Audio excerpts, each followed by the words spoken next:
నిశ్చలమైన భక్తితో గానం చేస్తూ ఉంటే ఆశ్చర్యపోయినాడు తండ్రి.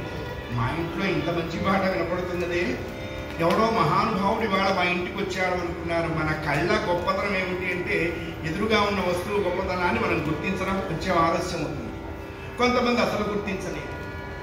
గబగబా లోపలికి వస్తే భార్య ఒళ్ళో కూర్చొని భగవన్నామం చేస్తున్న పిల్లవాడిని చూసి పుత్రాదిచ్చేత్ పరాజయం అనుకున్నాడు.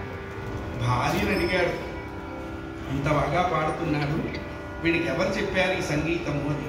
ఆవిడ నవ్వింది. ఒకళ్ళు చెప్తే వస్తుందే, వాడు ఇస్తే కదా వచ్చేది అన్నారు. కొన్ని విద్యలు జన్మాంతర సంస్కారం చేత రావాలి, కొన్ని నేర్చుకుంటే వస్తాయి. వీడు